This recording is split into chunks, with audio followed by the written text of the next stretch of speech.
Oke guys, di video kali ini kita akan ngebahas soal kasus Yaimim dan juga Sahara yang sekarang lagi viral banget. Sebenarnya mereka itu siapa dan kenapa hal ini bisa ada di FYP terus-menerus. Nah di sini aku akan menjelaskan dari awal sampai akhir secara berurutan supaya teman-teman bisa lebih mengerti dan nanti kalau ada FYP lewat lagi teman-teman ngerti nih apa yang lagi dibahas. Jadi simpelnya, Yaimim ini adalah seorang dosen, sedangkan Ibu Sahara ini adalah seorang owner rental mobil. Mereka berdua ini adalah tetanggaan. Jadi ini rumah Yaimim, ini rumah Sahara ya. Jadi mereka itu rumahnya dempet-dempetan.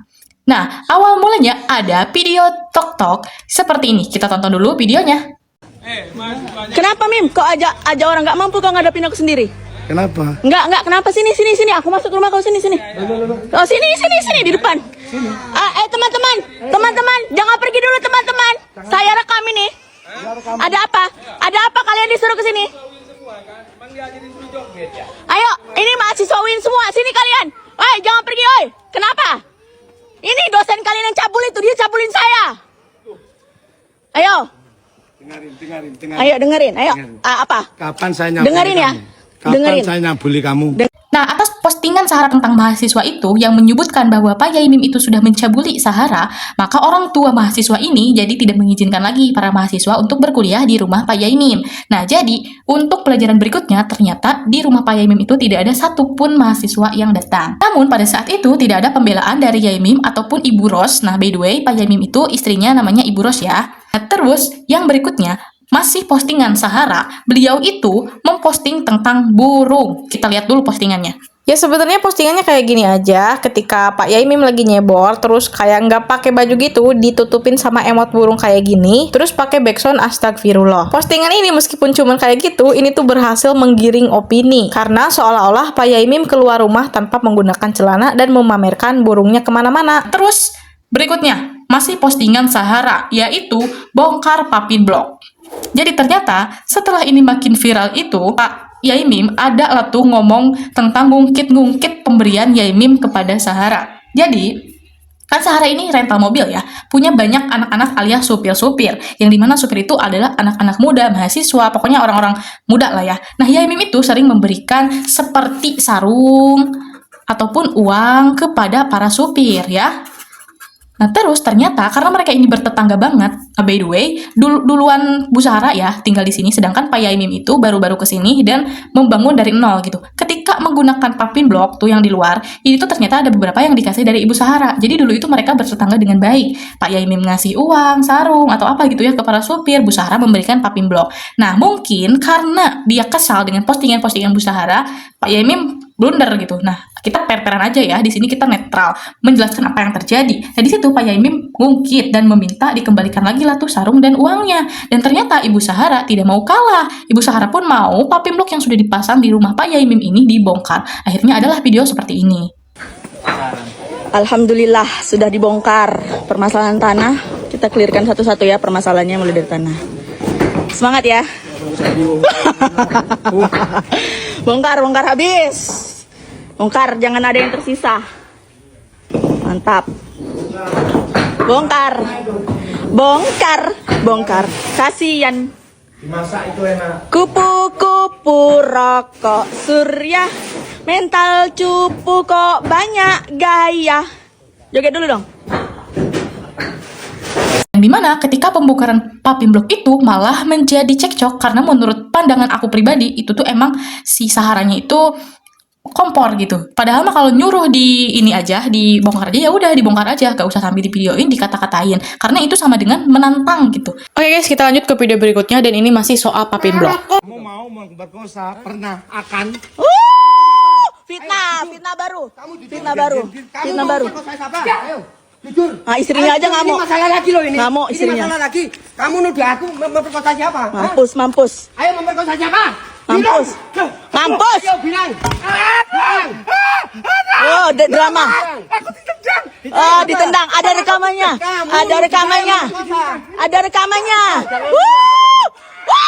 Jangan cemen.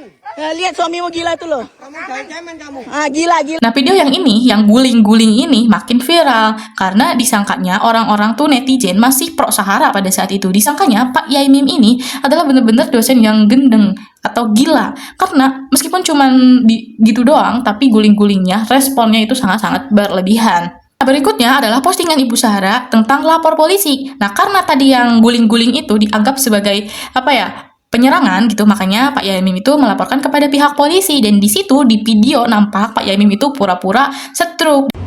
Pak, jangan diladenin. Ayo, no. Apaan kok? Oh, ini kan tahu tahan.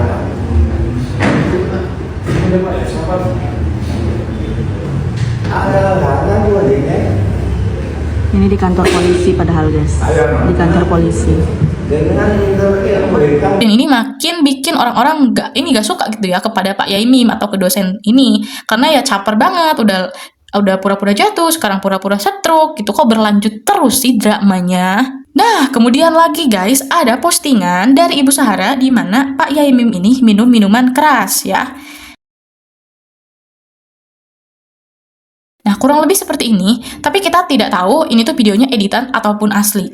Dan meskipun ini asli, menurut aku ini tuh udah ke ranah pribadi. Sebetulnya memang tidak diperbolehkan ya, miras di Indonesia ataupun di agama, apalagi kan ini kiai gitu ya, dosen juga gitu. Sebagai orang yang terpandang, berpendidikan, pokoknya baguslah, alim gitu. Sebenarnya tidak etis ya untuk minum minuman keras, tapi sebetulnya tidak ada hubungannya gitu dengan Sahara. Apa maksud Sahara memposting atau menjelek-jelekan Pak Yaimim gitu. Dan ternyata postingan-postingan Sahara ini berimpact besar, yang dimana yang dialami oleh Pak Yaimim itu adalah satu, beliau mengundurkan diri dari UIN. Kenapa mengundurkan diri? Karena menurut beliau itu harus menyelesaikan dulu hal yang viral ini, karena mungkin beliau mulai sadar nih bahwa postingan-postingan Sahara ini sangat merugikan dan bisa merusak citra UIN juga, karena gimana pun juga Pak Yaimim adalah dosen dari UIN. Yang kedua, yaitu Pak Yaimim dan juga Ibu Ros sebagai istrinya diusir dari kampung tersebut, guys. Nah, diusiran itu menggunakan petisi. Petisi itu ditandatangani oleh RT, RW, dan juga 25 warga yang ada di situ. Pertanyaannya, apakah bisa orang atau apakah sah gitu orang diusir hanya menggunakan petisi yang ditandatangani oleh RT, RW, dan warga? Ternyata setelah aku cek dari beberapa postingan orang-orang yang ngerti hukum, ini tuh tidak bisa, guys. Karena bagaimanapun juga Pak Yaimim ini berhak sepenuhnya atas tanah milik dan rumah miliknya. Nah, karena dirasa ini sangat-sangat merugikan, Ibu Ros sebagai istri dari Pak Yaimim tidak tinggal diam. Ternyata selama postingan Sahara diposting, Ibu Ros juga memiliki videonya, tapi video yang full, tidak diedit seperti Ibu Sahara. Nah, di situ mulailah ada postingan dari akun hitam atau tok-toknya Mim dan Ros. Nah, di situ Ibu Ros memposting semuanya. Nah, kita lihat dulu dari mulai ini ya, mahasiswa digeruduk.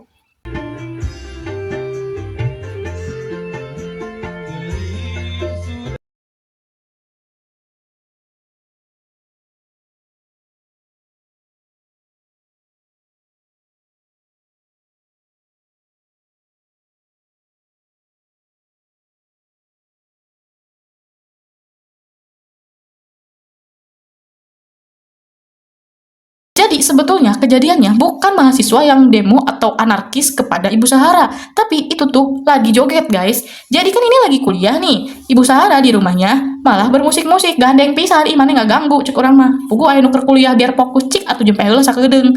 Tapi bukannya emosi, malah mahasiswa dan juga Yaimim ini dibawa asik aja, genzet banget. Makanya mereka berjoget dan berjalan ketek-ketek ke arah sumber sound. Kenapa berjalan ke sini? Karena mereka mungkin ininya kan mereka dulu tetangga yang baik gitu, jadi kiranya asik gitu. Tapi ternyata diresponnya beda lagi sama Ibu Sahara. Kemudian postingan yang kedua mengenai burung. Ternyata di video full yang udah diposting Ibu Ros, kita lihat dulu videonya. Nah, kok yang dipilih ini yang barusan di kemarin sore baru ada 5 menit baru selesai sudah di bread ini. Memang cari masalah itu siapa? Ini kan baru basah kemarin, baru 5 menit berhenti di sini dikian wes. Apa itu burungnya nggak malu? Mana burungnya? Aku pakai sempak, Mbak. Hermes ini. Maaf ya. Hermes ini. Mbak ini, Pak. Nah, video yang ini tuh ternyata enggak ya guys, enggak sama sekali memperlihatkan burung Yaimim. Di sini berarti bisa disimpulkan kenapa atau Ibu Sahara posting pakai emot burung, seolah-olah itu menggiring opini. Karena kalau kita lihat dari sisi Sahara saja, ini jelas-jelas Pak dosen emang gendeng gitu, emang kayak kayak nggak waras. Tapi ternyata ketika kita lihat dari dua sisi, ini tuh bener-bener fitnah, menurut aku fitnah yang gede banget. Untungnya Ibu Ros itu pintar, Ibu Ros memendam semuanya, dan sekarang setelah dirasa ini tuh keterlaluan, baru mengupload bukti-bukti yang sangat menyeluruh. Karena Ibu Ros juga memposting ya, postingan yang tadi udah kita lihat, Ibu Sahara merasa bahwa postingan ini adalah postingan yang mencemarkan nama baik Sahara. Ini cek aku mah, ai kamu kunaon. Makanya berujunglah saling lapor-melapor. Ibu Sahara melaporkan Pak Yaimim atas tindak pencemaran nama baik. Nah, ini tuh semakin viral dan harus banget butuh penengah yang bener-bener netral. Dan makanya diundanglah tuh ke podcastnya Bang Denny Sumargo. Oke, kita lanjut ke pembahasan podcastnya Bang Denny Sumargo ya. Nah, awal mulanya yang diundang itu adalah Pak Yaimim dan juga Ibu Ros ya. Nah, di situ ternyata awal mula ini bisa viral itu sebetulnya bukan cuman gara-gara mahasiswa yang ngegeruduk atau demo gitu ya. Sebenarnya ada masalah lain sebelum itu, yaitu adalah masalah parkir. Jadi, kan seperti yang kita tahu, ini rumahnya Pak Yaimim, ini rumahnya Ibu Sahara. Ini kan berdempetan ya. Nah, ini garasinya nih, kan Ibu rental ya. Mobilnya banyak, tapi ternyata mobilnya banyak banget gitu, sehingga Ibu Sahara ini harus parkir di jalan gitu. Gini. Nah, sebetulnya mereka itu awalnya kan berhubungan baik nih. Makanya dulunya itu ada di sini lahan, ini tuh banyak banget rumput-rumput panjang. Tapi Pak Yaimim itu tuh membersihkan rumput ini sendirian supaya apa? Supaya Ibu Sahara bisa memarkirkan mobilnya di sini. Dan ternyata membersihkan mobil. Dan ternyata membersihkan lahan ini tuh merogoh kocek sebesar 12 juta rupiah. Karena banyak sekali pengeluarannya, yaitu bayar tukang, bayar beli disinfektan yang kayak gitu mungkin ya. Ya pokoknya 12 juta lah. Tapi di sini Pak Yaimim minta uang nih 1 juta ke Ibu Sahara untuk bayar gitu. Boleh nih Ibu nih, biar nggak parkir di jalan nih, boleh parkir di lahan yang udah saya bersihkan, tapi bayar ya 1 juta gitu lah ya, kurang lebih bahasanya. Tapi ternyata Ibu Sahara menolak guys, dan hanya mampu membayar sebesar 400.000 saja. Dan 400.000 ini pun tetap diterima aja gitu sama Pak dosen. Perlu teman-teman ketahui bahwa Yaimim ini adalah rich old money guys. Jadi dia itu sebenarnya gratis pun nggak apa-apa Ibu di sini. Cuman Pak Yaimim itu mikirin harga dirinya Ibu Sahara. Kalau Ibu Sahara cuma gratisan doang di sini, itu malu gitu. Jadinya ditariflah 1 juta, tapi maunya ditawar 400.000 itu pun it's okay. Nah, oke ya. Nah, berikutnya setelah adanya dibersihkan lahan ini, jadinya tuh dia udah parkirnya di sini nih mobil-mobilnya. Nah, suatu hari Pak Yaimim pergi ke Jakarta. Biasanya Pak Yaimim itu pergi ke Jakarta sekitar seminggu atau 2 mingguan, tapi kali ini cuma sebentar. Dan ketika pulang di sore hari, dia melihat bahwa ada mobil terparkir di depan rumahnya, sehingga dia itu nanti kan mobilnya mau keluar nih, itu tuh susah gitu. Nah, di sore hari itu Ibu Ros nelpon ke Ibu Sahara, tapi nggak diangkat-angkat. Sampai malam nggak diangkat-angkat. By the way, kenapa ini pulang dari Jakartanya cepet? Ternyata di Malang ini mau ada acara. Makanya Pak Kiai itu pulang. Acaranya itu sekitar jam 4 subuh. Jadi beliau mau berangkat sejak sebelum jam 4 subuh. Ini kan udah malam nih. Nah, jam 2 paginya pas dilihat mobil ini masih ada di depan pintu. Makanya susah nih mobil ini mau keluar karena mobilnya mobil panjang, sedangkan itu jalannya sempit guys. Kayaknya aku gini, nah segini nih, jadi sempit, gak bisa lewat gitu.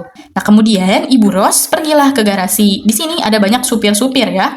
Dibangunin lah tuh si supirnya, tapi nggak bangun-bangun.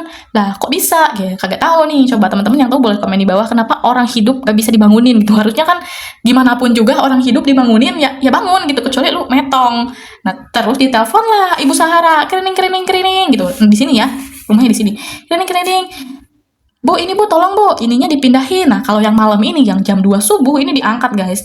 Nah, terus Bu Saharanya ngomong, tolong aja Bu, ini cina Bu, bangunin ini nih, bangunin. Nah, karena mendapatkan izin, jadi Ibu Ros itu lebih leluasa dong goyang-goyangin si supir ini, tapi tetap nggak bangun-bangun. Nah, ketika ketiga kalinya Ibu Ros nelfon Ibu Sahara pun kayak, yaudah pindahin aja sendiri gitu. Akhirnya ambillah kunci mobil, karena mungkin kebetulan tahu ya mobil apa, kuncinya yang mana, tahu. Akhirnya Pak Yaimim lah yang markirin mobil ini. Di sini juga sebenarnya aku gede bangetnya tuh kenapa mau-mau aja gitu. Mungkin karena Pak Yaimimnya buru-buru kali ya, tapi sebenarnya kalau aku jadi Pak Yaimin ya maksa gitu, saya blok deh ini supirnya, apa ada supir kagak guna gitu ya. Apesnya yang bisa menjadi malapetaka itu adalah ketika Pak Yaimin pindahin mobilnya, itu tuh ternyata jalannya agak berlubang begitu loh guys, gini. Nah ini ban ya, maaf jelek, saya bukan pelukis. Nah ketika dipundurin itu kalah menimbulkan suara yang berisik sampai ke rumah Ibu Sahara ya, tuh kan ini dari sini ke sini gitu ya, kedengeran gitu. Ibu Sahara pun keluar menggunakan baju yang sangat minim. Yang juga disusul oleh Agil, yaitu salah satu supir dari Bu Sahara. Si Agil juga keluar dari rumah Bu Sahara dengan menggunakan baju pendek. Padahal pada malam kejadian suami Bu Sahara sedang tidak ada di rumah loh. Nah di situ Ibu Sahara marah-marah ke Pak Suhada, kok jadi Suhada sih? Nah di situ Ibu Sahara menjadi marah kepada Pak Yaimin karena dianggap mengganggu, berisik banget. Di sini juga aku kayak, lo yang salah, kenapa kan gak dipindah-pindahin mobilnya sama supir lo gitu? Kenapa harus sampai Pak Yaimin yang turun tangan? Masya Allah, di sini aja udah mulai emosi gitu ya kitanya tuh. Nah, di podcast Densu ini sebenarnya banyak kalimat-kalimat dari Pak Yaimin yang membuat malah menjadi konspirasi gitu. Kenapa? Karena Pak Yaimin itu benar-benar cerdas guys. Ini loh salah satunya ya, di mana Pak Yaimin itu mengatakan pada musim haji 2025, berarti kemari-kemari pas Idul Adha, Ibu Ros itu kan berangkat ya ke haji, tapi sendirian, ditemenin sama mamahnya gitu. Jadi Pak Yaimin itu di rumah sendiri ya. Ini Pak Yaimin pakai peci ya, di rumah sendiri pada saat Idul Adha. Sedangkan di sini ada si Sahara dan juga anaknya. Ternyata anak ini tuh masuk ke sini, tek, Pak Ji, assalamualaikum, mau main. Ketika anaknya itu main ke Pak Kiai, ternyata Sahara itu mengikuti anaknya. Dan di sini itu Sahara menawarkan nasi kepada Yaimin.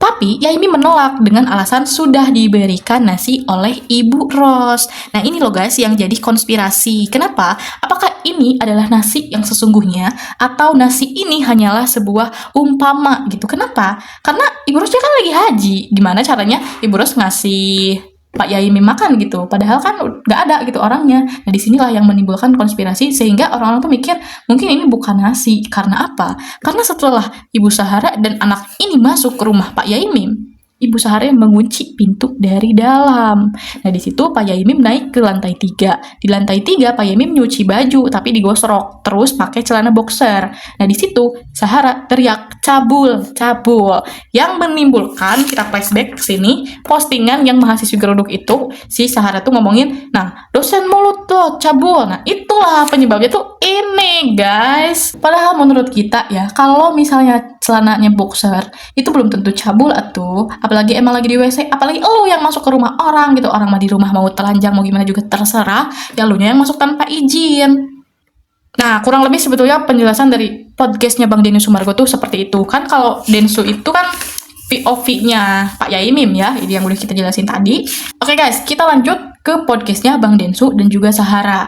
Jadi seperti yang udah kita tahu, kalau Bang Densu itu kerap kali mengundang kedua belah pihak ya, supaya adil, dan itu bagus menurut aku. Tapi ternyata setelah diundang, ini tuh gagal tayang, gak jadi tayang. Kenapa?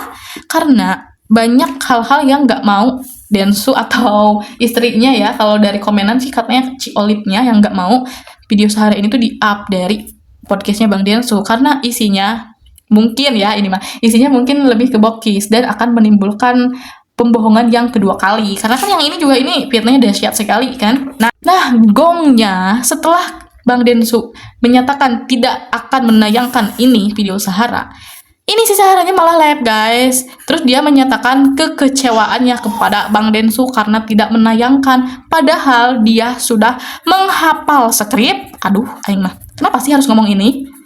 Menyusun strategi dan juga sudah membrief si Agil tuh. Si Agil tuh adalah orang yang tadi keluar bareng malam-malam pada saat suami Ibu Saharanya gak ada di rumah, inget kan? Nah, live ini yang menjadi poin penting dan poin kenapa kita ngerti gitu Bang Densu nggak memposting, menayangkan video Sahara ini, karena ya emang ini skrip, ini strategi dan juga udah di brief. Jadi buat apa diposting, ditayangkan supaya dibodohin lagi gitu para publik? Kalau kita udah dibohongin sekali, jangan mau dibohongin 2 kali. Nah akhirnya karena tidak ditayangkan oleh Denny Sumargo, Ibu Sahara itu datanglah tuh ke Kang Deddy Mulyadi alias Bapak Gubernur Jawa Barat. Jadi besertaan dengan ya selisih beberapa hari besoknya kali ya, setelah podcastnya Bang Densu sama Pak Yai Mim ini tayang, ada lu tayang Kang Deddy Mulyadi bersama Yai Mim juga. Nah, gak mau kalah nih Sahara, makanya datang lah tuh ke Kang Deddy Mulyadi. Nah, di sini ditayangin, tapi ditayanginnya juga sepotong. Apa sih isinya? Kesimpulannya, satu, Sahara itu mengklarifikasi mengenai lahan ya. Lahan itu, cina lahan yang ini nih. Nah, yang ini sebetulnya kan kalau dari pernyataan atau pengakuan Pak Yai Mim, ini tuh jalan wakafnya Pak Yai Mim yang diwakafkan untuk jalan. Jadi siapapun boleh lewat. Tapi ternyata Sahara mengcounter atau menjelaskan bahwa lahan tersebut bukanlah lahan milik Pak Yai Mim, melainkan ini lahan umum gitu, fasilitas umum. Tapi di sini yang menjadi anehnya lagi, ini kan fasilitas umum. Mau ini tanahnya Pak Yai Mim kek, mau tanahnya siapa kek, apalagi fasilitas umum, emang boleh parkir di fasilitas umum? Emang boleh parkir di depan rumah orang dan menghalangi orang mau keluar masuk? Hey, look up. Yang kedua, kan Kang Deddy nanya tuh, sebenarnya apa sih permasalahan ini tuh awalnya apa sih? Nah, kalau Pak Yai Mim mengatakan ini masalah parkir, ternyata Sahara itu mengaku permasalahan pelecehan. Teman-teman inget kan yang tadi, yang ini tuh, yang anaknya sama Sahara masuk ke rumah Pak Yai Mim? Nah, ini disebutkan pelecehan. Tapi di sini lebih rinci nih, Sahara menjelaskan bahwa Pak Yai Mim itu pernah melecehkan secara verbal. Salah satunya mengungkapkan bahwa payudardar atau 2 buah itu yang Bu Sahara besar gitu. Yang kedua, Pak Yai Mim pernah mengatakan kepada Sahara kalau Pak Yai Mim menyukai parfumnya Sahara dan mau dibelikan parfum mirip ya yang sedang dipakai oleh Sahara untuk digunakan sebagai bahan pembangkit hasrat lagi lah istilahnya ya. Maaf kalau agak-agak ini anak-anak jangan kemana-mana, pokoknya begitu. Nah terus pelecehan yang berikutnya adalah video yang dimana Pak Yai Mim memberikan video lagi aham-aham bersama Ibu Ros kepada Ibu Sahara. Nah begitu kata pengakuan Sahara di podcastnya Kang Deddy Mulyadi. Nah kalau dengan alasan ini kita melihat dari sisi netral, emang ini sih lumayan parah ya. Kalau misalkan ini memang benar, Pak Yai Mim memang benar-benar harus dapat sanksi karena ini tuh merupakan pelecehan. Nah kalau kita dilecehin, kita jangan diam, memang harus bersuara supaya pelecehan ini tidak dinormalisasi. Nah guys, intinya kalau dari podcastnya Kang Deddy Mulyadi bersama Sahara, itu tuh cuman ini. Kenapa? Karena durasinya cuman 26 menit guys. Itu pun kepotong sama iklan-iklan tuh di awal. Ini juga gak tahu ya kenapa video-video berikutnya gitu potongannya belum di-up atau memang tidak akan di-up, kita nggak tahu. Yang jelas kesimpulan dari video Kang Deddy Mulyadi itu adalah ini, tentang lahan fasilitas umum dan juga masalah pelecehan. Oke guys, kita masuk ke kejanggalan. Karena meskipun kita awam, kita juga pasti tahu lah ya. Apa sayang? Kejanggalan pertama adalah, kan tadi Sahara itu mengungkit soal pelecehan adalah dalang utama gitu ya dari viralnya kejadian ini. Tapi ternyata melapor, Sahara tidak melaporkan tentang pelecehan. Yang kedua adanya pemutarbalikan fakta. Pemutarbalikan fakta seperti apa? Ini guys, kalian simak dulu video ini. Sudah Pak, Ayo. minta maaf Pak. Pak, mas, minta tolong mas. Mas, Pak, ini setan tolong ini. Minta tolong. Apa salah kamu? Siapa yang mau nolong kamu? Kamu salah. Maaf, masuk. Ayo masuk. Ayo masuk. Ayo. Kamu mulai kemarin kamu Mana? Jangan masuk. kamu munafik kamu. Sumpah part ini bener-bener aneh dan juga nyakitin hati banget. Kenapa? Karena satu, dimintain tolong kok gak ada yang nolongin, janggal banget. Kenapa warga di sekitar gak ada satupun yang melerai? Ini tuh mereka cekcok kayak gini ya, bukan cekcok sih, lebih ke si Sahara sama si bapak batik itu yang nyerocos. Ini udah mau 8 menit lebih, dan ketika Yai Mim mau masuk ke rumah malah dihalang-halang. Selama perdebatan teriak-teriak 8 menit ini serius gak ada tetangga yang kepo? Serius? Oke, kita lanjut ke kejanggalan yang kedua. Merekam tapi nggak dimasukin ke medsos. Ngomong sekarang. Video tapi nggak pernah diposting ke medsos. Di situ ya kamu mah bebarawakan, tapi di live intens bilangnya aku tuh kayak gini karena awal mulanya dipiralin cenah sama Ibu Ros cenah di Facebook. Ini elu yang miralin, kan elu yang ngomong Bu Rosnya kagak pernah upload. Ih, kumaha sih janggal pisan. Katanya tadi mau dikeluarin sertifikatnya. Daripada stres. Hah? Keluarin sertifikat. Tanya siapa? Pak RT nunggu juga? Enggak. Hah? Pak RT nunggu sertifikat apa enggak? Tanya. Hah? Opo to iki? Video opo to? Tiba-tiba ada RT, ada RW itu makin beringas dan makin berani sampai minta sertifikat. Sertifikat itu nggak bisa diliatin sembarang orang, apalagi orangnya ya dinilai mengancam gitu ya. Siapa yang mau? Atau astagfirullahaladzim. Terus janggal banget pula tuh RT dan RW-nya, kenapa bisa-bisanya gitu nggak melerai, suasananya malah makin panas gitu ketika ada RT dan RW. Sebenarnya tuh masih banyak ya video-videonya, kalian lihat aja langsung ke akun TikToknya Mimros ataupun di Sahara Vibes. Dari kedua POV mereka itu bisa banget kita ngelihat banyak yang janggal. Oh my god, ini aku gak kuat soalnya kalau nampilin semuanya, darah aku mendidih, otak aku jadi panas. Nah, banyak banget kan dari pemutarbalikan fakta ini yang janggal banget. Kayak, kamu tuh apa sih maunya gitu? Karena Pak Yai Mim ini dituntut untuk serba salah di mata dia. Nah guys, sambil teman-teman baca kesimpulan, di sini aku mau ngomongin soal updatean terbaru dari kasus Yaimin dan juga Sahara. Karena kasus ini semakin viral dan netizen ternyata semakin jeli. Nah, mulai kelihatan lah tuh bahwa Sahara lah di sini yang salah ya. Baru kelihatannya nih. Nah, kemudian Sahara itu meminta mediasi kepada Pak Yaimin dan juga Ibu Ros. Kenapa sekarang netizen nganggap Sahara lah yang salah? Karena sebetulnya tuduhan-tuduhan itu memang belum ada buktinya. Terus seperti yang udah kita lihat dari tadi, yang nyolot, yang nyangangang, yang bibirnya tidak ada rem itu Sahara.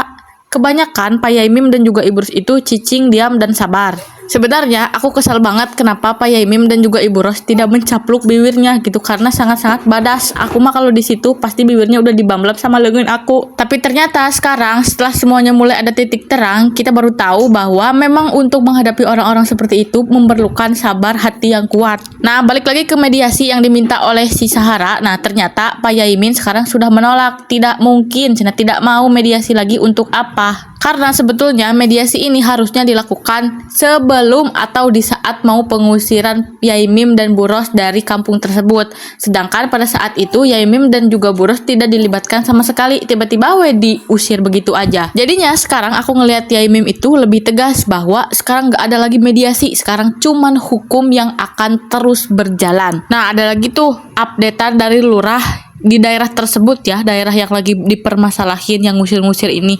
Nah, ternyata lurah itu klarifikasi guys, tapi kalian lihat aja deh klarifikasinya kayak gimana. Soalnya kayak kagak masuk di akal gua.